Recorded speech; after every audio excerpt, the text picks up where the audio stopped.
right now, let's have a nice hand for the Burbank Community Band for the wonderful pre-ceremony music. Wonderful patriotic music.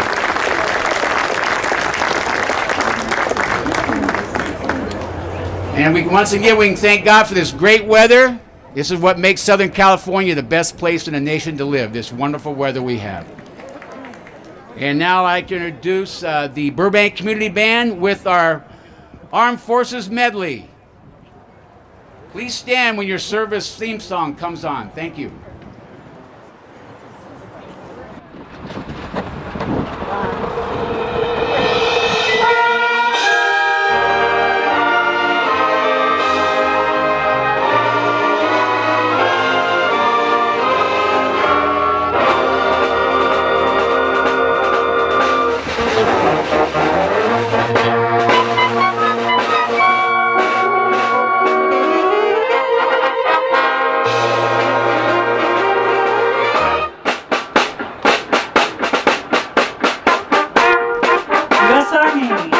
U.S. Army.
Yesterday, November 10th, 241st.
U.S.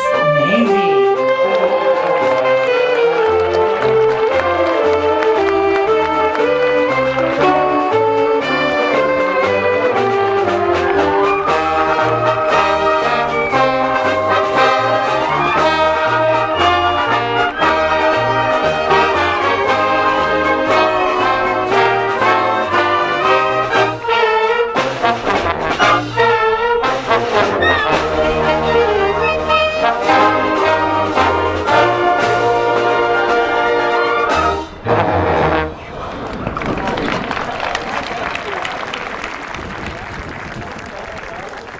Let's have a nice hand for Paula Westfall and the Burbank Community Band.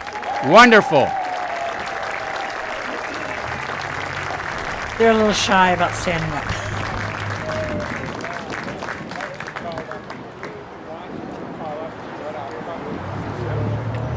And could I also have all veterans present today, please stand. Please stand if you can. Please stand. Or give us a wave.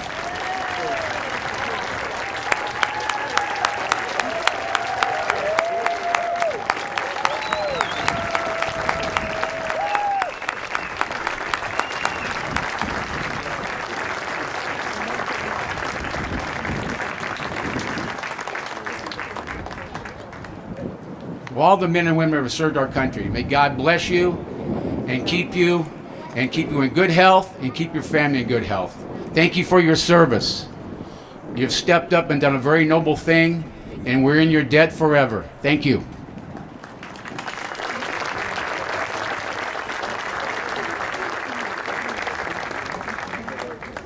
You know, speaking of veterans, we have a wonderful gentleman.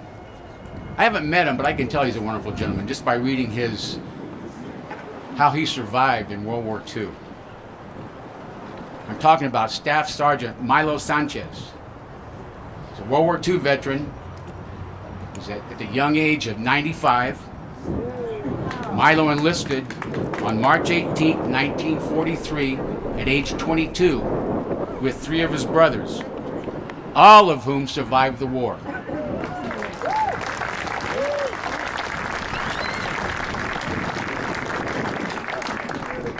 Milo was assigned to the Army Corps as a tail gunner on a B-24 heavy bomber with the 451st Bomb Group. Milo is the last surviving crew member of 10 from the B-24 named, and I love this name, Con Job. Milo flew 50 missions on his Con Job over Europe.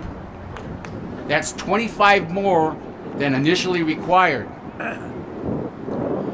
After the 50 missions, for the rest of his crew, the war was over. But not for Milo. He was reassigned to a new crew that needed a tail gunner. On their first mission, the plane was shot down during a bombing run over Ploiesti in Romania. Milo successfully bailed out and traveled over 45 miles alone to safety. 500 miles, folks. With just 4 peanuts, some hard candy, a compass, and a map through German-occupied territory, surviving on what little he could find to eat. Milo lost half his body weight and spent a year recuperating in an Army hospital. Milo later moved to Burbank, married, raised a family of 5, worked 35 years at Lockheed, and retired right here in Burbank.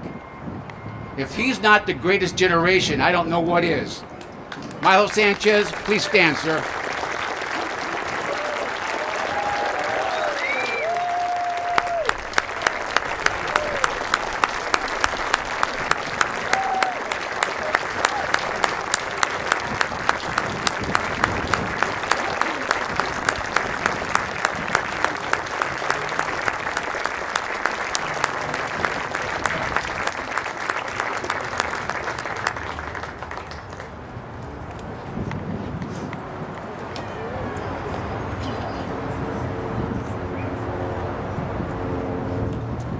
And also, Milo's daughter is here today, Diane Holbert.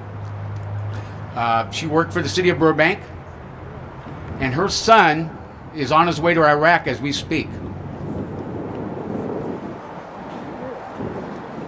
So to say this family has not done the utmost to serve our country is wonderful what they have done. And I salute the whole family. And we will definitely send some packages over to your son, Ms. Holbert.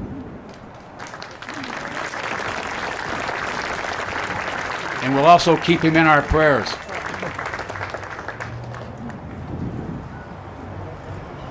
Welcome to our Veterans Day Ceremony 2016.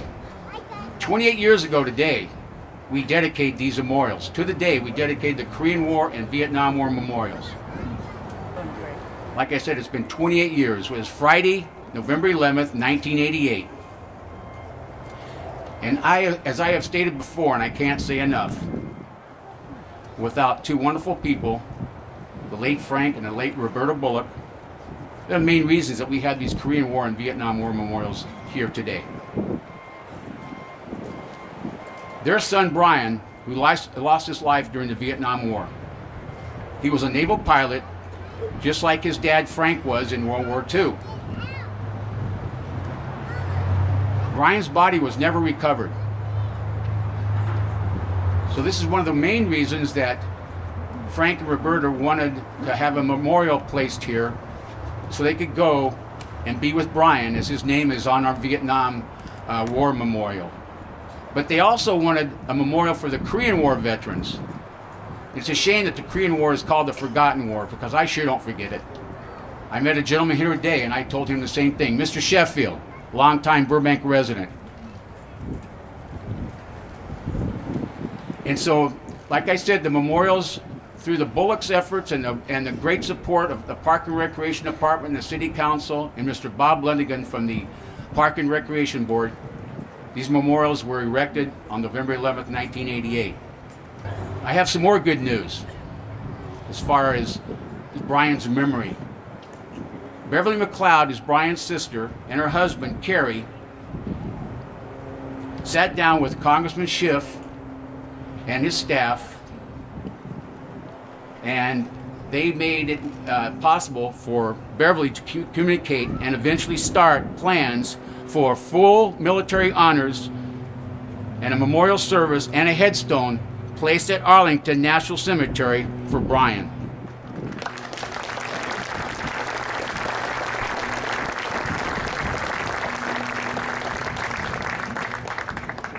The headstone was placed a few months ago, and Beverly has just finished scheduling the service to be held in March of 2017. And as sure as I'm standing here, I know Frank and Roberta Bullock are smiling down on you, Beverly. And the entire Bullock family. I'm sure it makes your life richer to know that Brian will be even more respected for his service to our country. And that's wonderful, and I've seen the headstone at Arlington. It's beautiful, and Brian, to say he deserves this is an understatement. And thank you, Roberta, and thank you, Carrie, and thank you, Congressman Schiff and your staff, to having made this possible. Thank you.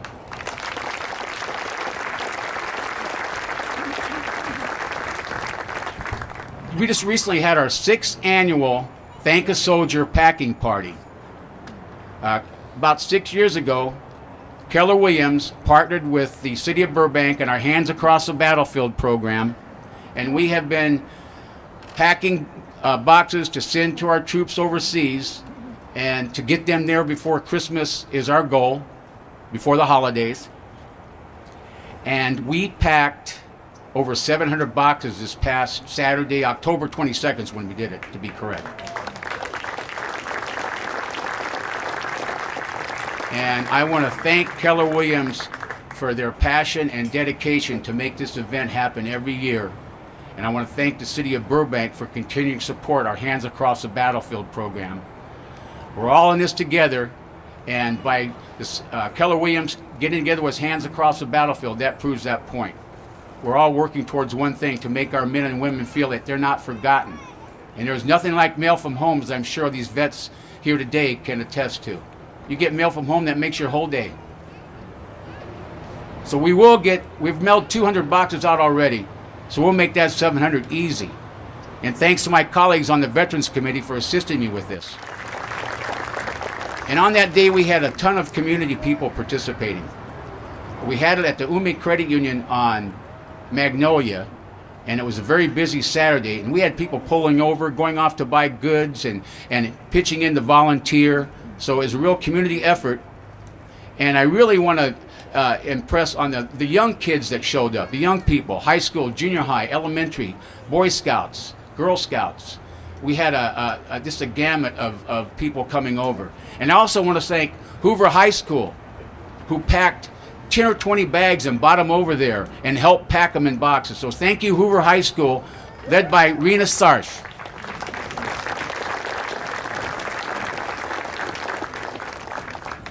We used to beat Hoover every year at Burbank High School. I don't know. I had to get that in.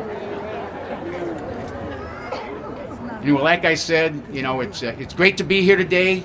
Everybody have a great Veterans Day. And I have an old saying, it's great to be vertical. I'm not as vertical as I used to be, but I'm still vertical, and I thank God for that. And another thing, there's an old song by Neil Young. It's called "When I Was Faster, I Was Still Behind," and I think that fits a lot of us vets here today. You know, we're not as fast as we used to be. We're still plugging away. So anyway, we're going to move on with the ceremony. I'm sure you guys are ready for that. We're going to have the presentation of colors by the Crescenta Valley High School Air Force Junior ROTC Honor Guard. They've been here numerous years. They're under the direction of Lieutenant Colonel Worley, excuse me. I need some water. Anyway, the Crescenta Valley Junior ROTC.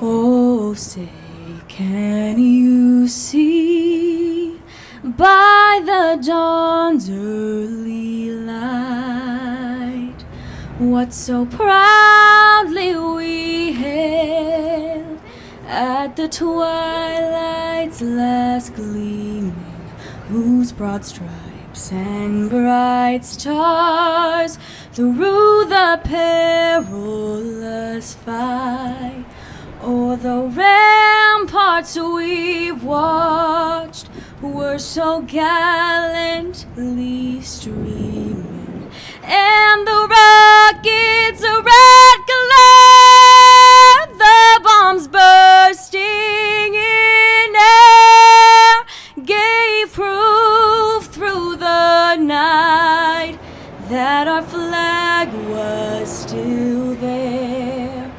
Oh, say does that star-spangled banner yet wave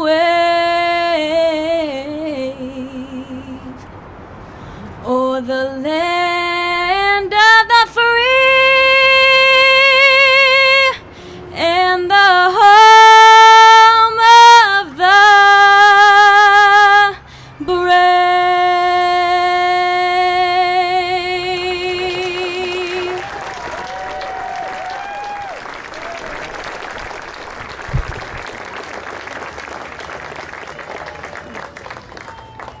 Please remain standing for our salute to our flag. I pledge allegiance to the flag of the United States of America and to the republic for which it stands, one nation, under God, indivisible, with liberty and justice for all. Thank you.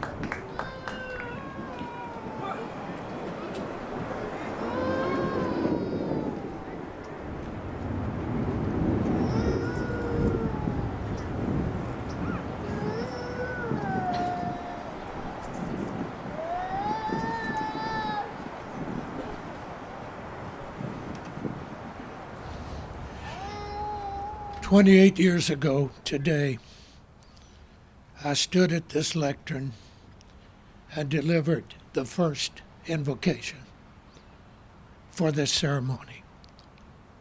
I've missed one time, And I thank God for the opportunity to stand here today as a man of God and offer another invocation and another benediction. Let us pray. Dear God, throughout the course of American history, courageous men and women have taken up arms to secure, defend, and maintain the core principles upon which our nation's freedoms depend. Today, dear Lord, we proudly acknowledge this to be true, and we proudly honor our veterans, those present with us today, all veterans scattered across our nation and around the world, and we remember those who have passed from this life. Sometimes the ones who work the hardest and give the most are the quietest about what they've done. That's called honor. They inspire the rest of us. That's called pride. So today, dear God, in the name of God and freedom, we proudly offer thanks for every veteran, thanking you for all that they are and for all that they do in the name of freedom. Lord, please accept our expressions today, and may you continue to provide us with brave men and women that are dedicated to protecting us. May we always be one nation under God, with liberty and justice for all. And today, I would ask that you would somehow bring peace and quiet and direction to our nation going forward. These things we ask for your glory and our good. And everyone said, Amen.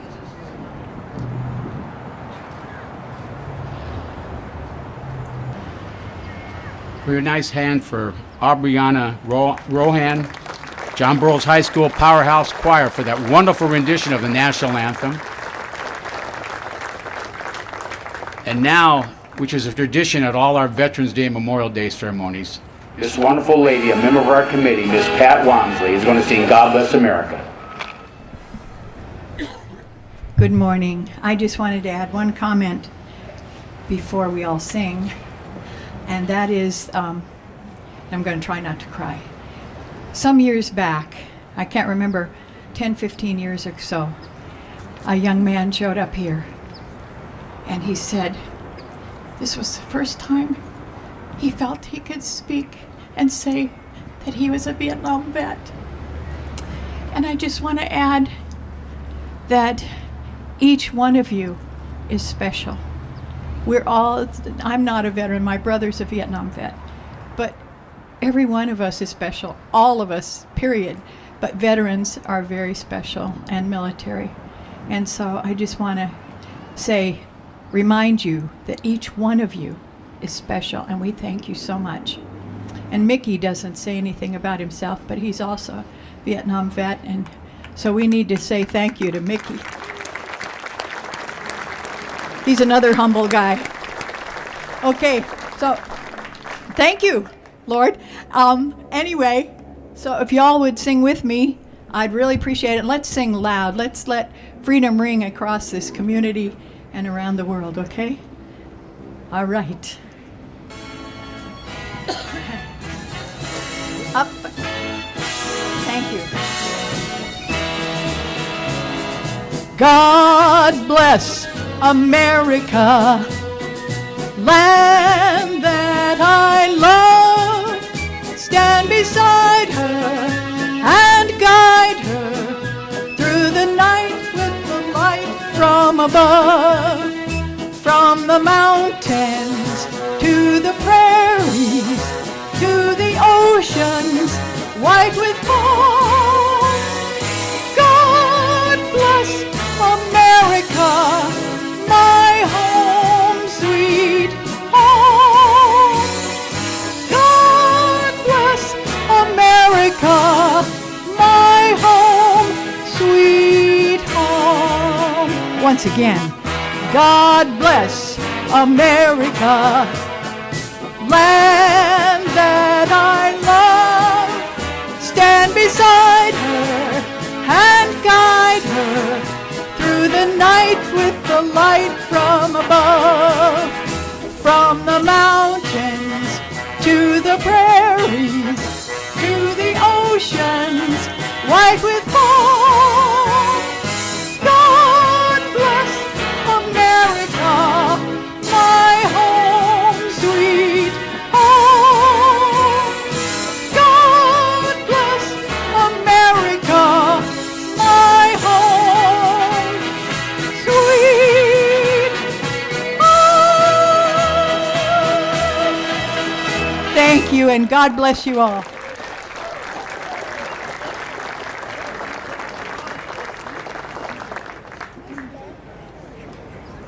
Before I have the honor of introducing Mayor Talamantes, I just want to mention the Burbank Elk Club. This past Wednesday evening, they held a veterans dinner, and the Sepulveda VA brought over 40 veterans, outpatients and patients that are in the long-term care. We brought over 40 veterans over, and then numerous other veterans from the community came. It was a wonderful spaghetti and Italian sausage dinner. And I want to thank all the Elks, the exalted ruler, Mr. John Coyle, who's a Vietnam veteran and a U.S. Marine Corps. I want to thank him and Fred DeLange and all the great people at the Elks for hosting this wonderful dinner.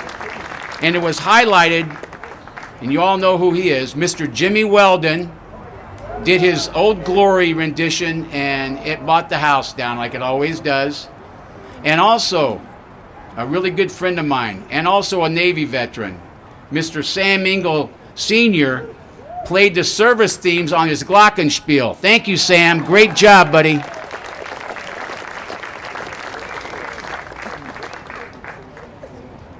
And I want to remember Mr. Lud Grandy today, who passed away recently. He was in his mid-90s. He was doing things at the VFW, welcoming home Vietnam vets for years, playing wonderful music. So I want to mention him today, and may he rest in peace. Now I'd like to introduce the Honorable Mayor, Jess Talamantes.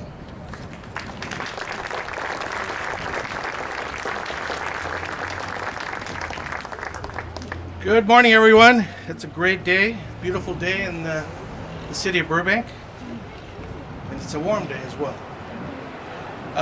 As long as we're talking about the Hoover tornadoes, I graduated from John Burroughs High School, and my best game as a football player was against Hoover, so thank you very much, Hoover. I was a running back. You couldn't tell it now, but I was a running back. So good morning. On behalf of the Burbank City Council, I'm honored to be here with you.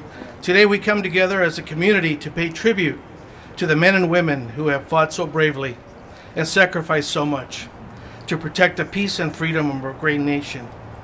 I'd like to recognize some of the officials that are here today. We have Congressman Adam Schiff that's here with us today.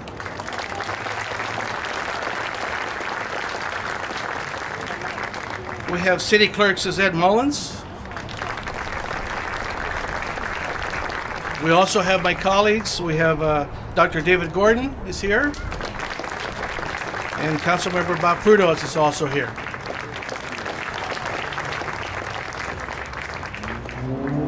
And we have School Board Member Armand Agajinian. And some of the staffers that are here, we have our City Manager Ron Davis is present. Our Public Information Officer Drew Sugars is here.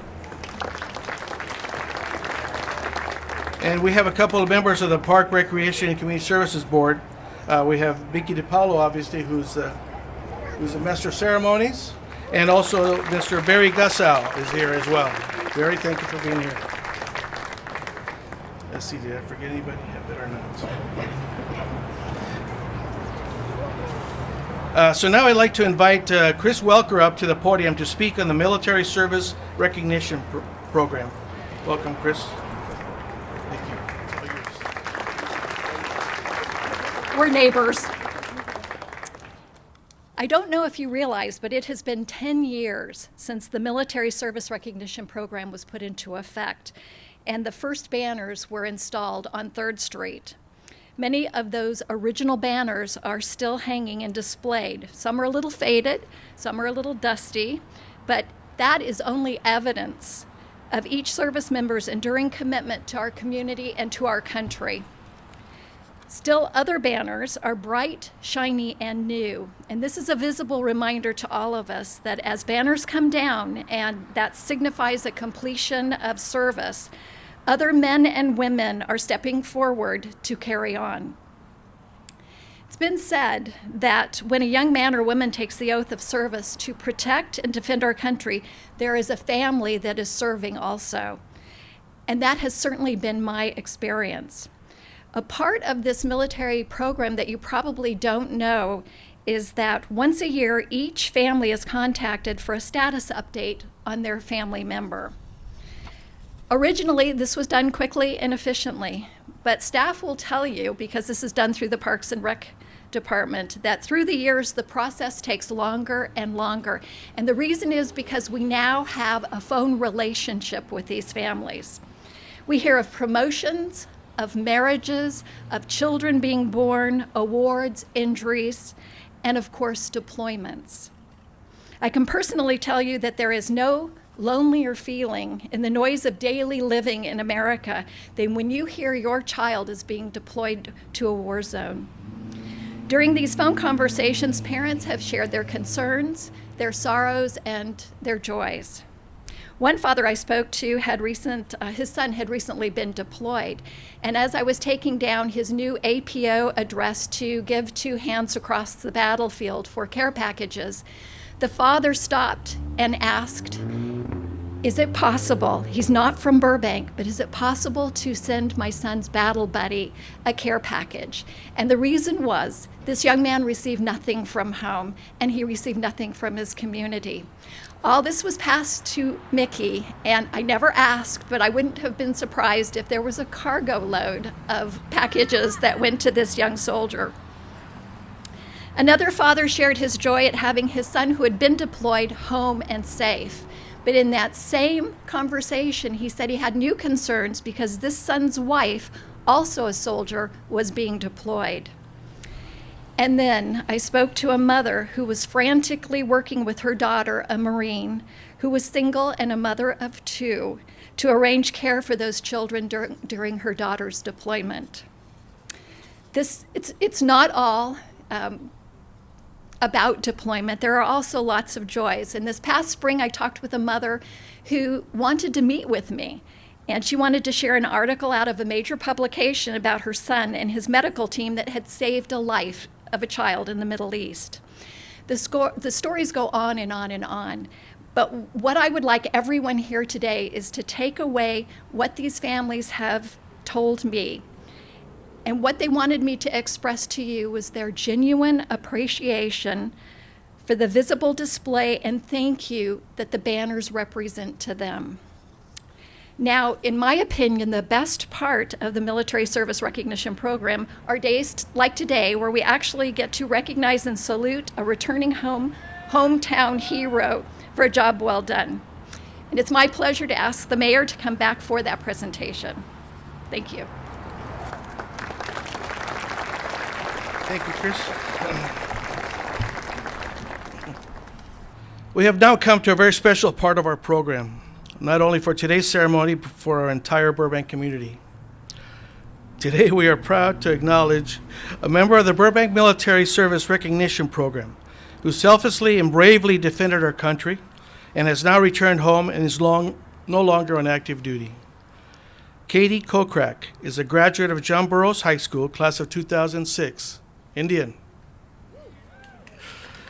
She joined the United States Marine Corps on September 11th, 2006. So about 3 months after she graduated from high school, she was in the Marines.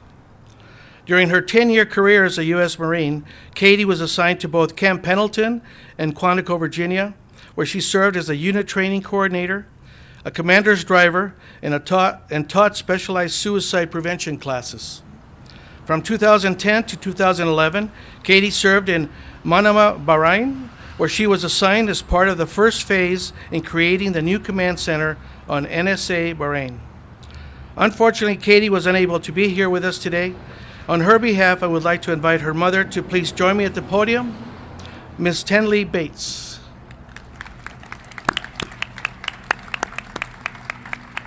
Welcome. Thank you so much. Here she is. She might not be with us in person, but she's here with us with her picture and in spirit. Thank you, Mom. Thank you, Mom. So on behalf of the Burbank City Council, the Military Service Recognition Program Committee, and the City of Burbank, I would like to extend our sincere thanks to Katie and your family for her commitment and dedication to our community and nation. It is our pleasure to present you with Katie's personalized street banner that was proudly displayed on 3rd Street during her time of service to our great nation, as well as a photograph of her banner to always remind you of Burbank's appreciation. So on behalf of the City of Burbank, I thank Katie for her service, as well as her family for their support. Thank you so much.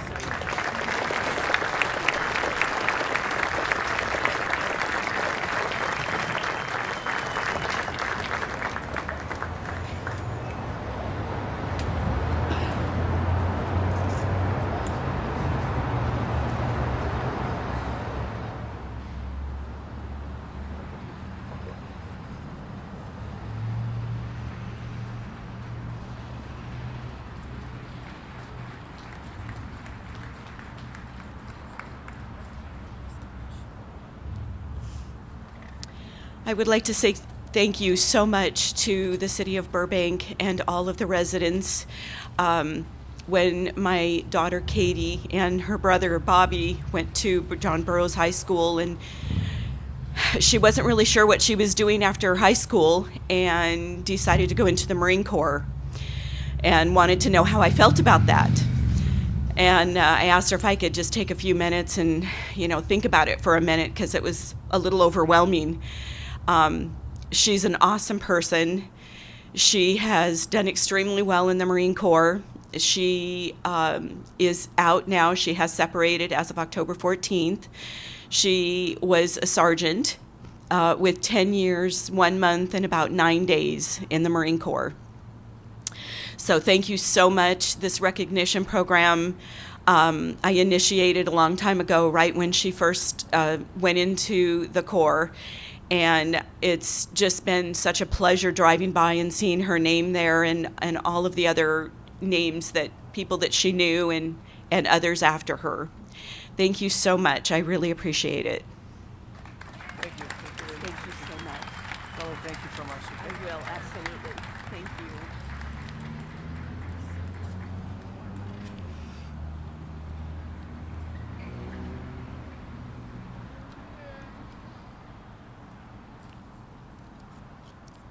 With this banner program, it's wonderful. But we really have, on our Veterans Committee, we have a wonderful lady who was up here doing the banner program, part of our program.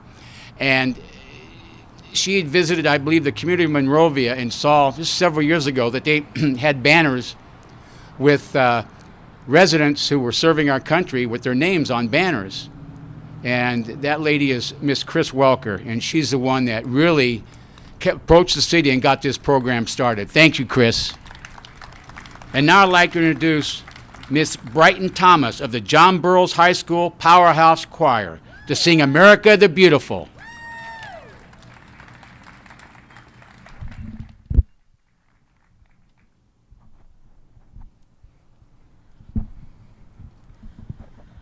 Oh, beautiful for spacious skies, for amber waves of grain, for purple mountain majesties above the fruited plain. America, America, God shed his grace on thee, and crown thy good with brotherhood from sea to shining sea. Oh, beautiful for patriot dream that sees beyond the years, thine alabaster cities gleam, undimmed by human tears. America, America, God shed his grace on thee, and crown thy good with brotherhood from sea to shining sea.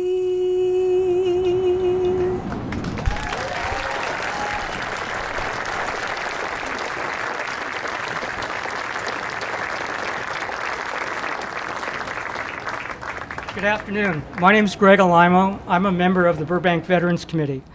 I'd like to welcome the Linfoot family with us today. We have the newest member, George, Kylie, Alyssa, and Mary. Our speaker today is a member of the 160th Special Forces Aviation Unit. They're known as the Night Stalkers. May I introduce Chief Warrant Officer 5, Gary Linfoot.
All right, I made it. Are you loose enough? I'm good. Well, thank you all for having me here today. It's a great honor. Funny thing happened when I was getting ready this morning. I was feeling pretty spiffy. Not too often you get to address a group like this of distinguished guests and visitors. And so as I was shaving, I asked my wife, I said, "Hey, honey, how many truly great men do you think there are in this world?" And from the other room, I heard her reply, "Probably not as many as you think there are. Probably one less than you think there is." My wife and kids have always kept me grounded and reminded me of what is important in life. I come from a family with a tradition and great lineage of veterans like many of you do. Goes back through many wars, many battles. My mom's side, my grandfather served in the Army in World War II. My dad's side, both my grandmother and grandfather served in the Navy. Had aunts and uncles in the Army and Navy as well. Had an uncle that served with the Marine Corps, was at Quezon in 67 and 68.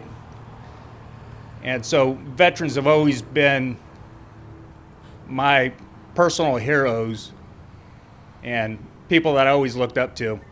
And they played a great part in forming me as a young man. I grew up not too far from here, a place called Huntington Park, just down the road where I-5 and the 710 intersect, right in that area. I went to a junior high school, Gage Junior High School in Huntington Park. And I had a teacher by the name of Joseph Santana, and he was a Marine Corps veteran, served in Vietnam, had been gravely wounded in Vietnam. Because of his wounds, he walked around with a pretty severe limp. After return from Vietnam, he was enlisted in Vietnam. He went to OCS, and he ended up in Marine Corps Aviation flying F-4 Phantoms. And it was, I think, through him where I, found my interest in aviation. And I remember as a kid, as the Hueys would fly overhead, I'd run outside just to look at them, and that thumping in my chest was just always great. I always looked up to her. At the time when I was growing up, most of the veterans coming back were Vietnam veterans, and I always looked up to them. They were my heroes. So I enlisted in the Army in '87, and about 3 years after enlisting, I graduated flight school, and I was flying OH-58s, which were little scout birds. First duty station was Fort Ord, California. Probably the best thing to happen to me, because that's where I met my wife and we started our family, my chief of staff.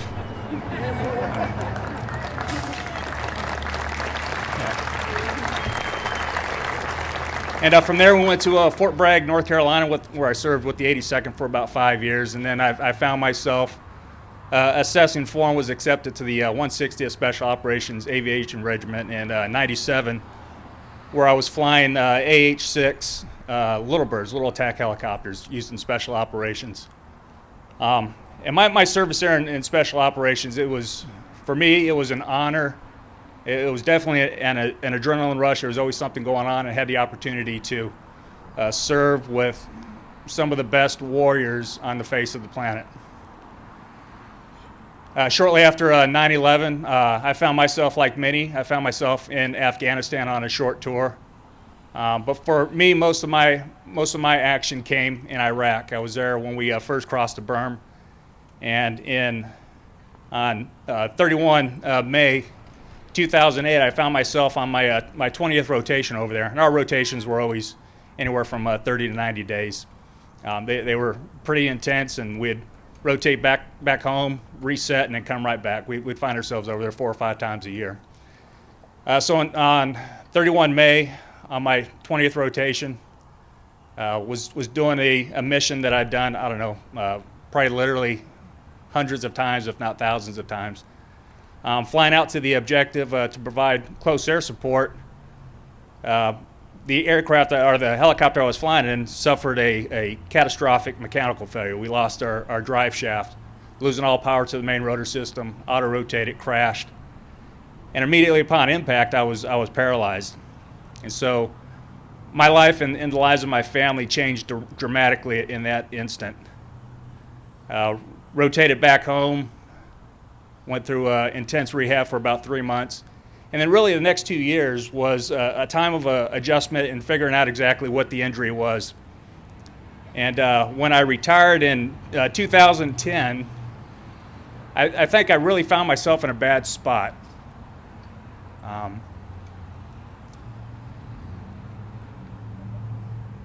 had pretty much lost my career, lost half my body, and, excuse me. So to say the least, it was difficult times. And I really didn't know how I was going to do it. And then one day, as if God came to me and said, "Hey man, you got everything you need to succeed. I've given you a wonderful family, wonderful friends, a grateful nation, and you got me. You're going to get through this." So I chose to start living life, and my goal has always been to live a life worthy of the sacrifice of our veterans, and especially the men and women who never made it home. So 4 years after the injury, after doctors had told me, you're never gonna walk, you're never gonna stand again, I found myself standing up in the exoskeleton for the first time. So it was 4 years after my injury. My family got to see me stand and actually take those first steps and walk again.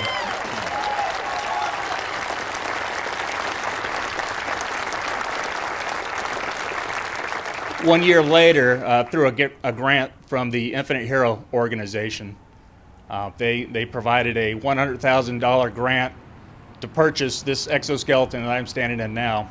And I was the first veteran to receive one for personal use at home. And it was part of an FDA trial to test the device and see how efficient it was and if it was safe and medically sound. I'm happy to say that the devices were approved, so now exoskeletons are available to our paralyzed veterans through the VA.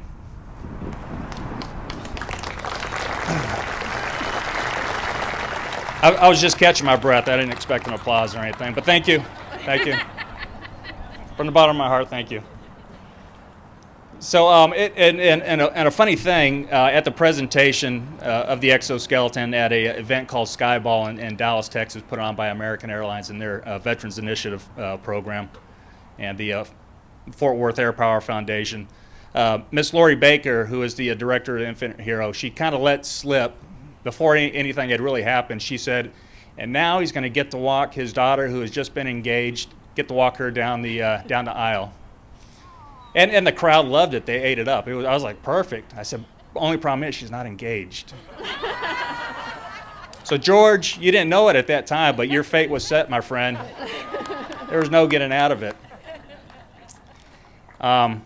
So like I said, I try to live my life to the best, and my wife and I, we take every opportunity we can to go to schools and speak to students who are in STEM programs about the importance of technology, engineering, mathematics, science. I know I didn't get that STEM in the right order, but you know what I mean. And hopefully plant that seed in a young mind that one day will blossom into something great. Because this device is literally literally and figuratively first steps to paraplegics walking again on their own one day. It might not happen in my lifetime, but I think we're going to get there.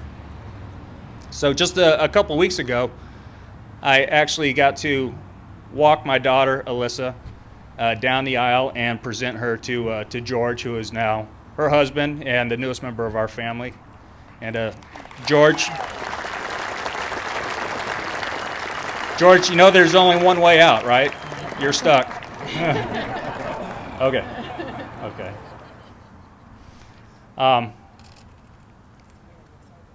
And you know, coming home for different generations of veterans was different. I know for Vietnam veterans it was very difficult and it was shameful what happened.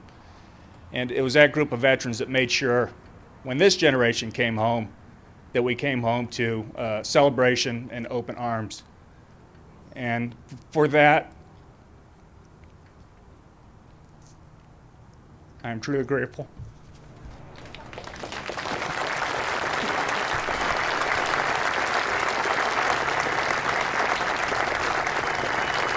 You know, here in America, we find different labels put on people, different groups. You can be Republican, Democrat, Independent. You can be a Titans fan.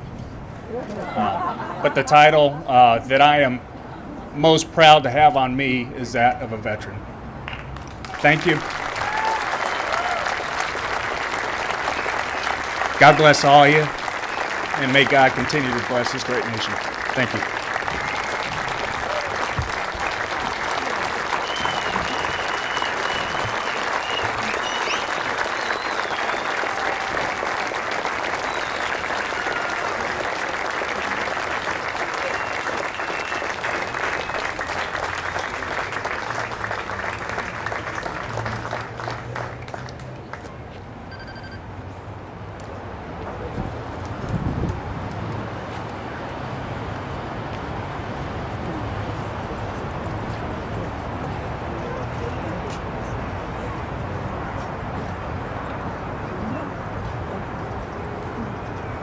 Hope everybody doesn't mind, but I just wanted to let you know that George and Alyssa just got back from their honeymoon last night. So they wanted to come and be here today with us. Thank you.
You please be seated.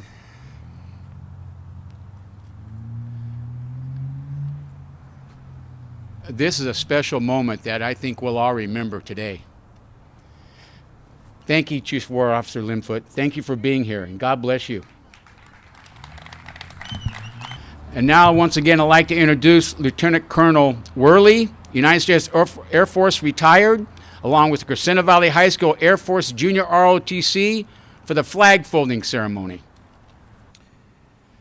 The flag folding ceremony you are about to witness is similar in nature to the military honors afforded our deceased veterans. Two members of the Crescenta Valley High School's elite junior ROTC Honor Guard, who have been trained by the Blue Eagles Honor Guard from Edwards Air Force Base, will fold an American flag to be presented to one of today's honored guests. The portion of the flag denoting honor is the canton of blue, which dresses from left to right and contains the stars representing the states our veterans served in uniform. In the Armed Forces of the United States, at the ceremony of retreat, the flag is lowered, folded in a triangle fold and kept under watch throughout the night as a tribute to our nation's honored dead. The next morning, it is brought out, and at the ceremony of reveille is proudly run aloft to begin the new day. The first fold of our flag is a symbol of life. The second fold is a symbol of our belief in the eternal life. The third fold is made in honor and remembrance of the veteran departing our ranks, who gave a portion of life for the defense of our country to attain a peace throughout the world. The fourth fold represents our weaker nature. For as American citizens trusting in God, it is to Him we turn in times of peace as well as in times of war for His divine guidance. The fifth fold is a tribute to our country. For in the words of Stephen Decatur, our country, in dealing with other countries, may she always be right, but it is still our country, right or wrong. The sixth fold is where our hearts lie. It is with our heart that we pledge allegiance to the flag of the United States of America and to the republic for which it stands, one nation, under God, indivisible, with liberty and justice for all. The seventh fold is a tribute to our armed forces. For it is through the armed forces that we protect our country and our flag against all her enemies, whether they be found within or without the boundaries of our republic. The eighth fold is a tribute to the one who entered into the valley of the shadow of death, that we might see the light of day and to honor Mother, for whom it flies on Mother's Day. The ninth fold is a tribute to womanhood, for it has been through her faith, love, loyalty, and devotion that the character of the men and women who have made this country great have been molded. The 10th fold is a tribute to Father, for he too has given his sons and daughters for the defense of our country since they were first born. The 11th fold, in the eyes of a Hebrew citizen, represents the lower portion of the seal of King David and King Solomon, and glorifies in their eyes the God of Abraham, Isaac, and Jacob. The 12th fold, in the eyes of a Christian citizen, represents an emblem of eternity and glorifies in their eyes God the Father, the Son, and Holy Ghost. When the flag is completely folded, the stars are uppermost, reminding us of our national motto, "In God We Trust."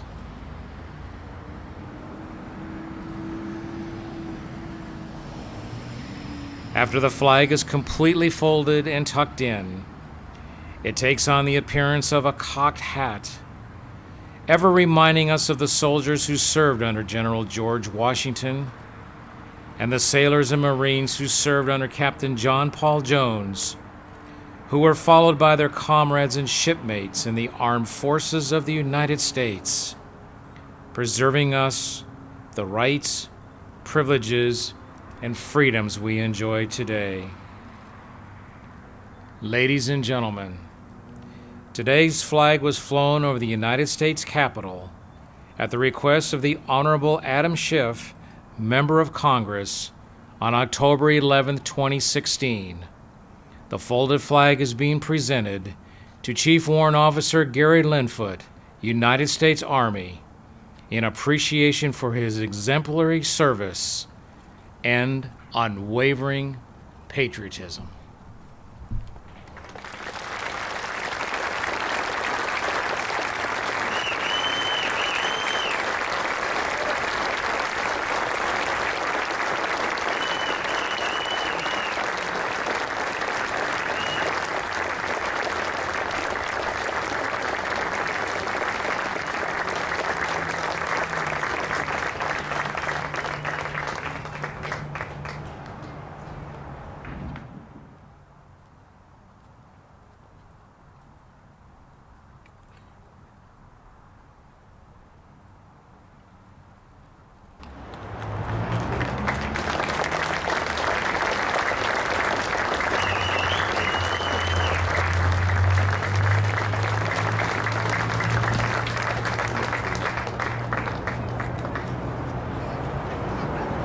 Thank you, Lieutenant Worley, Lieutenant Colonel Worley, and the Junior ROTC Honor Guard from Crescenta Valley High School. Thank you very much.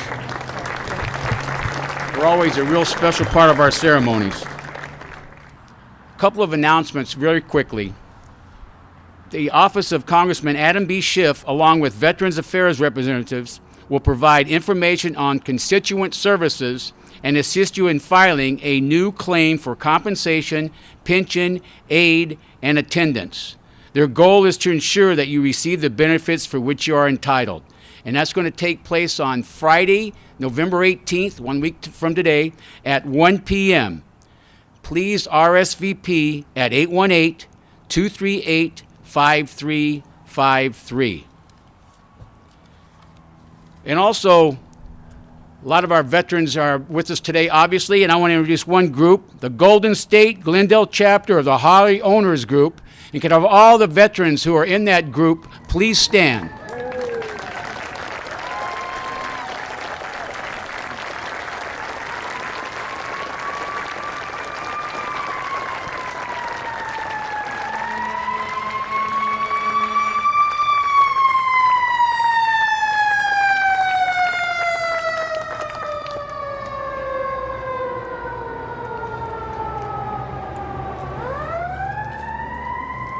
And also the Burbank Veterans Committee today at Toluca Lake Bob's from 11 a.m. until 9 p.m. We're doing a fundraiser to absorb part of the cost of our upkeep of our memorials. And by the way, speaking of our memorials, please take a look at the rendition of our renovated new memorial site that should be here and dedicated a year from today, Veterans Day, November 11th, 2017. And now it's my honor to introduce the Honorable Mayor, Jess Talamantes.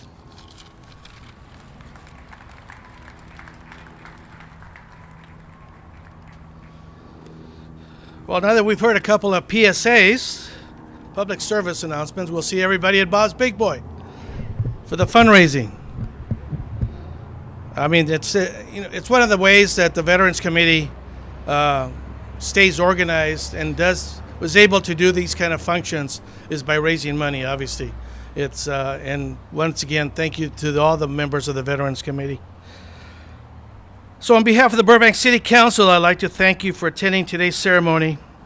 The veterans of this country deserve respect not only today, but every day. And you know, over the several months, the year, we've been focused on police officers because of their tragic incidents that they've been going through. And we've emphasized, if you see a police officer, thank him. Thank him for his service. If you see a firefighter, thank him for what they do, as well as the veterans. Thank them for what they do and have done. Thank you. It is important for us to reflect on the sacrifices and commitments of all those whom have so greatly served our nation in the United States military. Let us honor our veterans who proved their dedication to the United States as well as their belief in the American way of life. And today, more than ever, is the American way of life is what we stand for. So thank them. Today, we would like also to express our appreciation for the family members and friends who provide strength and support to their loved ones serving in the armed forces. Our nation will always be grateful for the noble sacrifices made by the veterans throughout the country. As family members and community members, let us always support our veterans and those currently serving the United States of America. Once again, the City Council and the Burbank Veterans Committee thanks each of you for attending today's ceremony. The Burbank Veterans Committee has worked diligently since its inception to plan our Veterans event each year. I would like now to ask the members of the Veterans Committee to stand up so we can acknowledge their work and to thank them for their dedication to ensure that the sacrifices of America's heroes are never forgotten. Could you please stand, committee?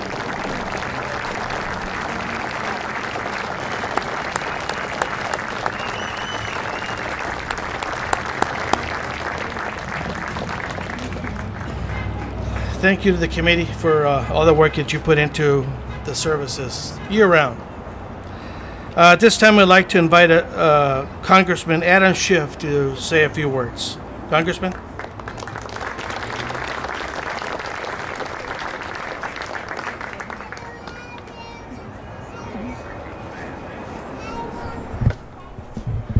Thank you very much, Mr. Mayor.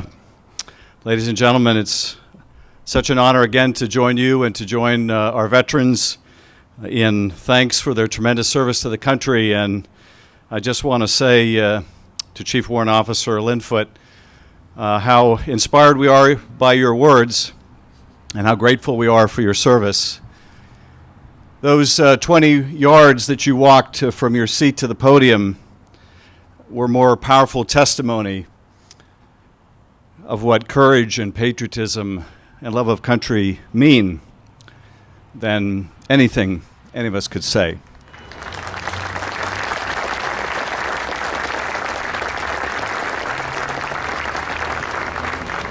And I think you can easily understand why I've often said at these events the most inspiring part of my job is the opportunity to meet service members like Gary here at home and around the world, serving in places like Iraq and Afghanistan, exposed to enormous dangers, and the families that sacrifice while they're gone. They're just the most inspiring people I've ever met. And I want to tell you with some pride that there's a new member of the armed forces in our office family, my field representative Mike Aguilera, joined the California National Guard this summer.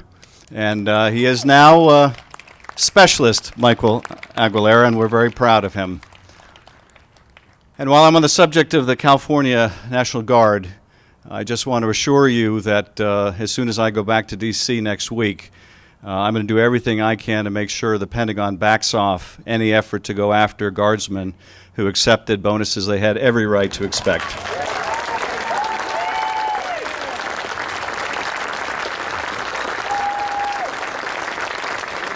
This is not how we treat our service members. And Senator Feinstein and Senator Boxer and I will be introducing legislation to make sure that the Pentagon goes after no one that in good faith accepted any kind of incentive. And anyone who did pay it back gets paid back once again and with interest.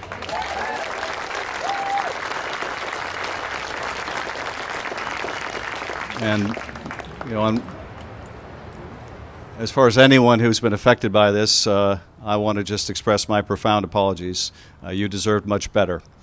I also want to acknowledge a couple people, and Pat Walmsley, I think you and I were channeling each other somehow because we had very much the same thought, and that is, for many years I've given out a lot of flags, but there are two people that have participated in the giving but never in the receiving that I know of, and I want to acknowledge them and give them 2 flags flown over the Capitol, and that is our own Mickey DePalo and Greg Alamo.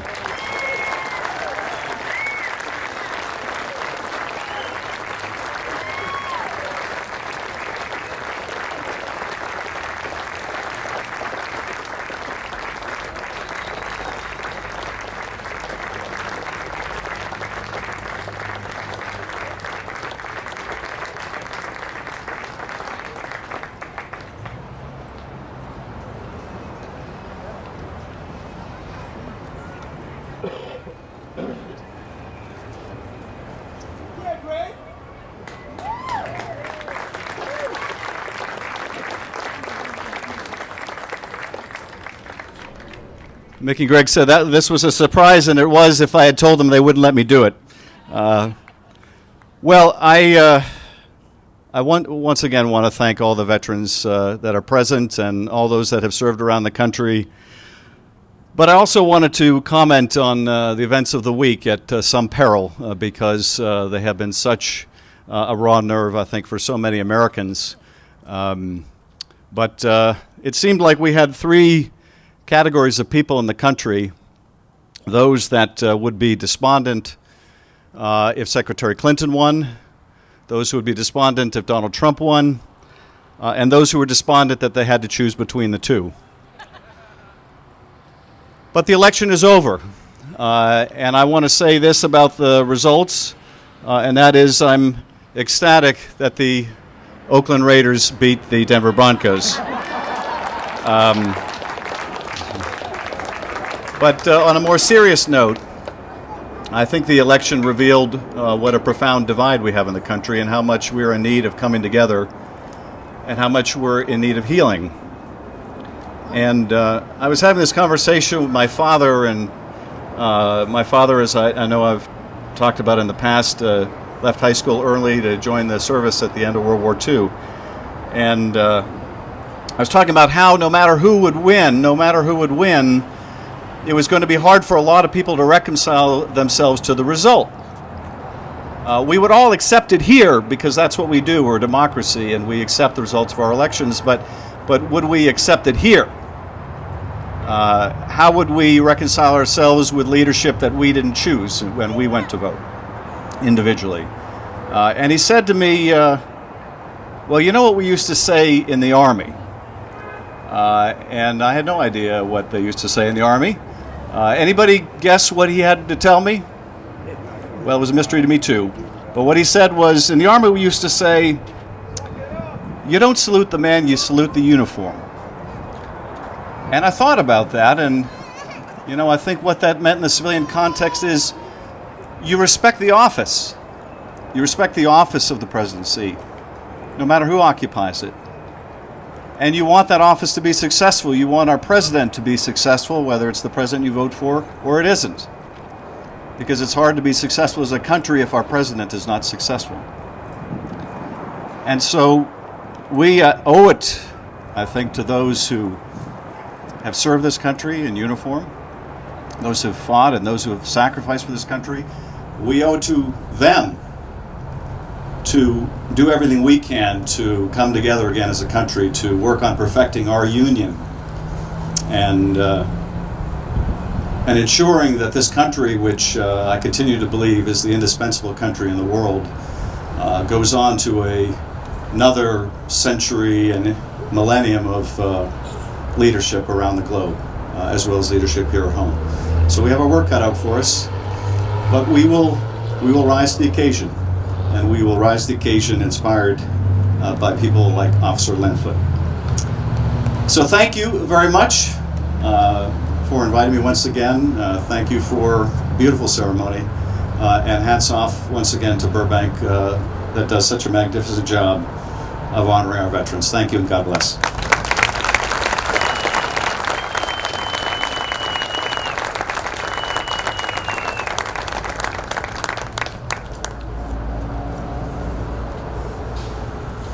Thank you, Congressman. You've always been so good to Burbank, very responsive to our needs and our concerns. And I want to thank you on behalf of the community for all that you've done over the last few years, your whole term. Thank you very much. And congratulations on your re-election. So once again, I'd like to thank everyone for joining us to celebrate another Veterans Day. I'd also like to thank Parks Director Judy Wilkie and her staff for working with the Veterans Committee and always making this event something we can all be proud of. I want to thank Vicky Cusimano and Paul Pallone. This is going to be their last Veterans event, so congratulations to you. They're moving on to other parts of the city, but thank you for everything you've done. Vicky and Paul, thank you for everything.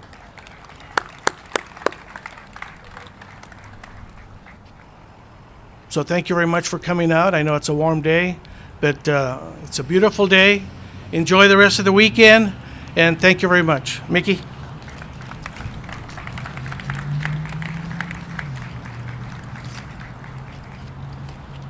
Thank you. Thank you.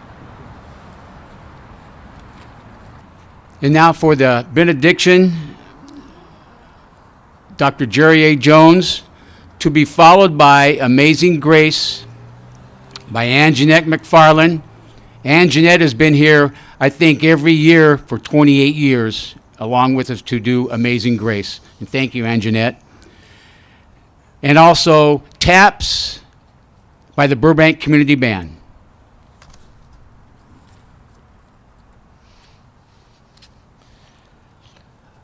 I have a friend back in Detroit who happens to be an African-American lady, and she said something to me a few years ago that I've not forgotten.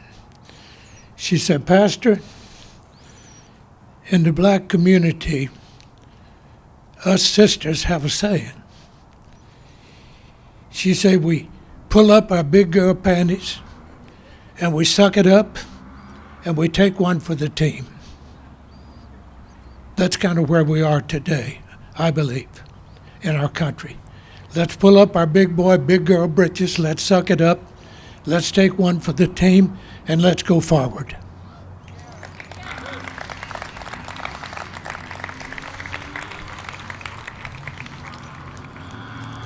Please join me in our benediction.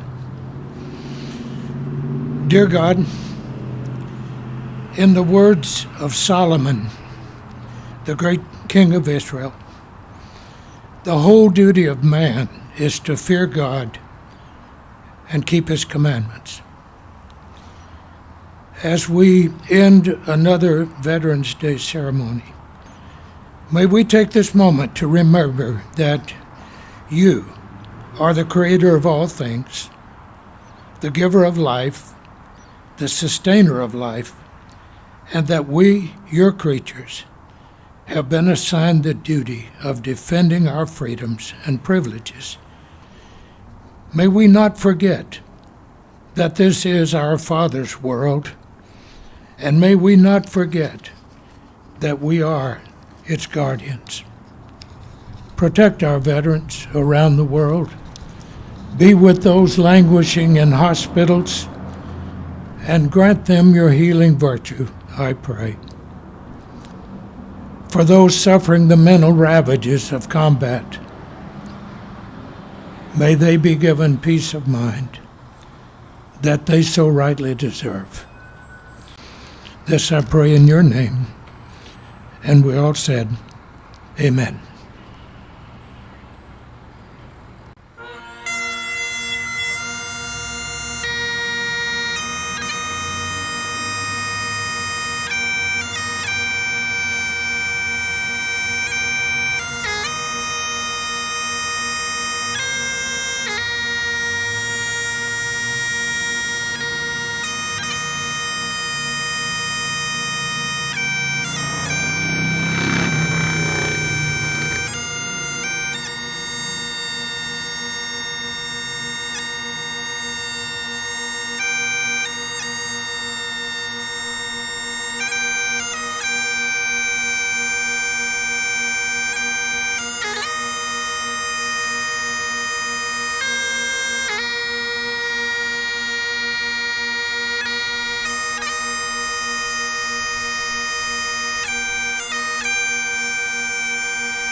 Please be seated.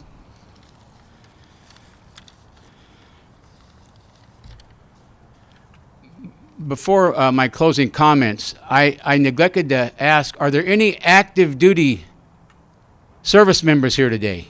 Any active duty? I wanted to make sure I acknowledged you. We all acknowledged you. There can be a Veterans Day luncheon also today at the VFW located at 1006 West Magnolia in Burbank. And it's going to go from 12:30 till 4 p.m.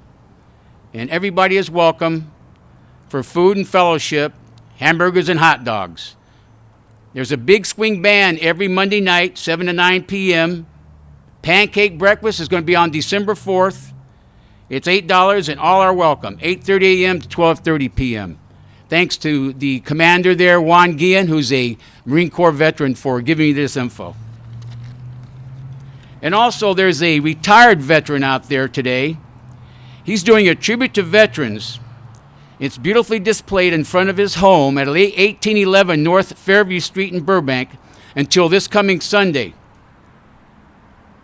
And there's coffee and snacks for all the visitors. And his address is 1811 North Fairview. And this gentleman's name is Marciano Ventura, CPO Marciano Ventura.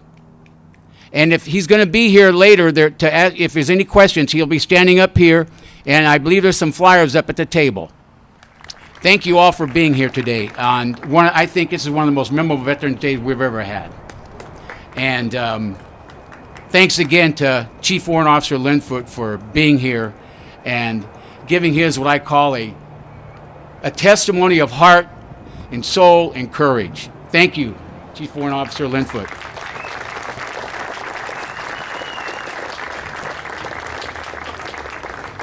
And today I know a lot of us are thinking of our mothers and fathers who served our country, or they're no longer with us.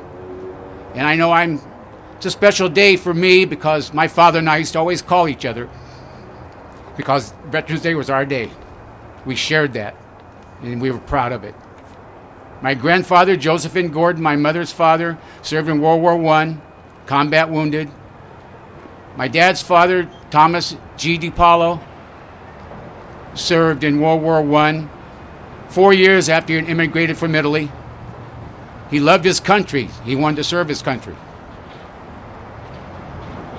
And my uncle, Charles Gordon, Korean War veteran who was combat wounded. He recently died. And he was very, very proud to be a veteran, a self-made man. And my Uncle Joe, my dad's oldest brother, he served his country. And he happened to go to Europe, and he was able to go stay with my grandfather's mother and father when he was over there. So that was a wonderful experience that he had.